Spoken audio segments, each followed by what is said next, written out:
Have you ever struggled to forgive your spouse Wow. for something they did? Can you distinguish between forgiving and forgetting? How to forgive when you cannot forget?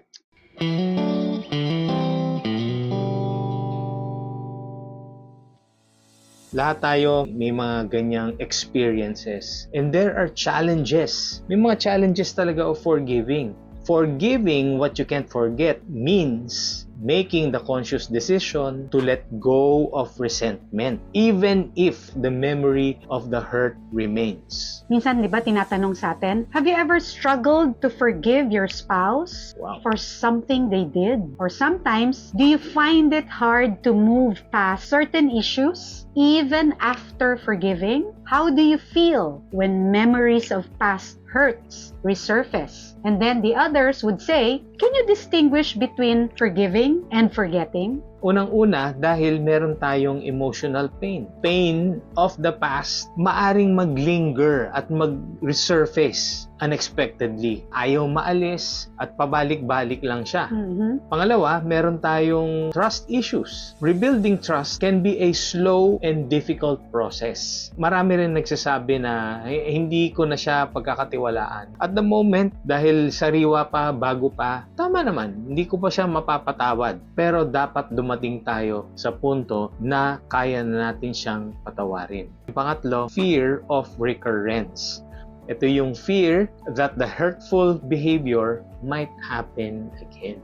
If there are challenges, what's most important is the reason why we need to forgive. It will bring healing to us. Forgiveness is crucial for personal and relational healing. You will be liberated emotionally, what we call emotional freedom. Letting go of grudges frees us from emotional burden. There's another importance, build stronger relationship. It opens the way for a more resilient and understanding relationship. Ano ngayon ang gagawin natin? So, dapat meron tayong action plan. Right. Kasi hindi tayo pwede mag-remain. Ating state of ayoko na, nasaktan ako, aalis na ako, di ba? Mga valid itong mga emotions na ito, yung kung paano ang naramdaman mo nung ikaw ay nasaktan. May mga pagkakataon at meron tayong mga bagay na pwedeng gawin dahil meron tayong gusto mangyari. Hopefully, yung mangyayari na yun ay hindi kayo magtatapos na ng inyong relationship, kundi dapat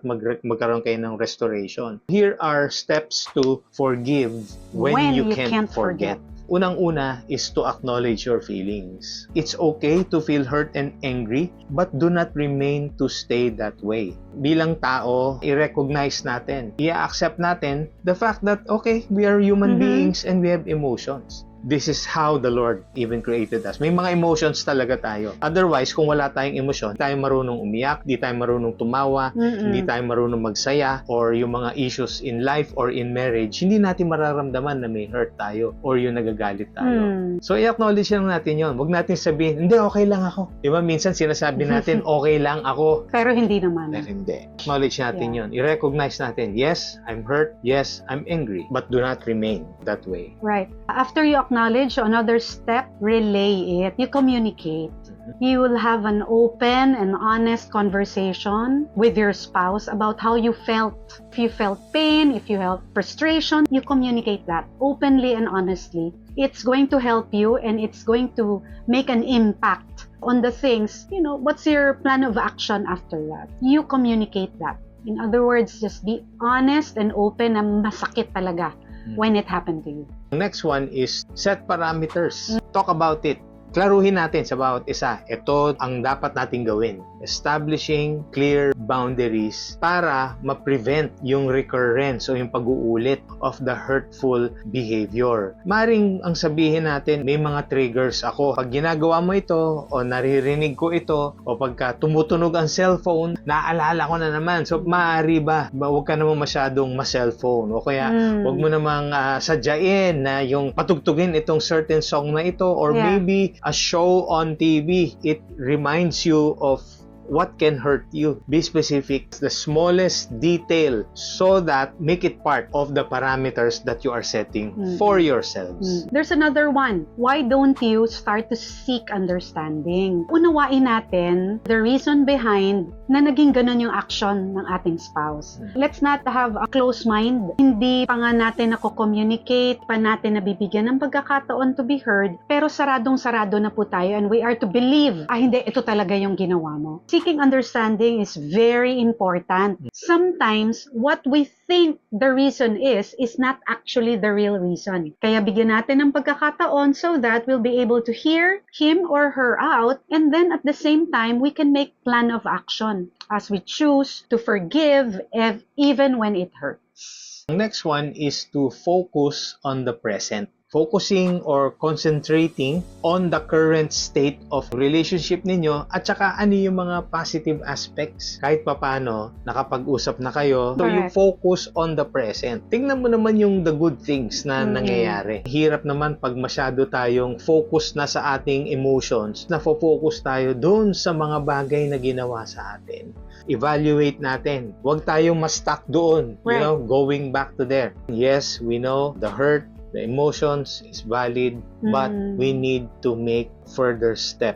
Saan nyo gustong pumunta ito? Focus on the present. Right. There is no future in the past. Kaya focus on the present. And another important is, we also practice self-compassion. You give yourself time to heal. Each person is unique. We have different types of coping.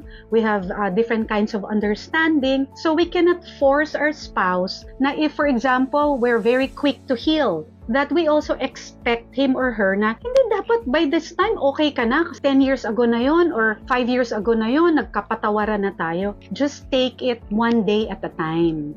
And then don't forget, you ask God to give you the grace, wisdom as well on how to navigate from this point on. Let's be more compassionate, especially give ourselves time to heal, but do not stop communicating with your spouse. It will be a very great help. If you know the other one falls down, the other one can pick up. We should be able to slowly pick up the pieces and navigate things together for your marriage relationship. And last but not least, seek professional help. Seek help from counselors. Pwede rin dito mismo sa Happy Spouse, Happy House.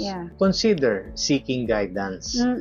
But from marriage coaches, let's say we've already had a talk, we also still discern, di ba, na makikita naman namin if you need further professional help, then we can refer you to a professional therapist or counselor or psychologist. Huwag natin pong itatago ito sa ating sarili, kundi humingi ho tayo ng tulong. Wala akong masama kung hihingi tayo ng tulong. Yeah, it's not a sign of weakness if we ask for help. Huwag ho tayong mag-focus on our hurts, on our emotions, or the past. on the past. Yeah.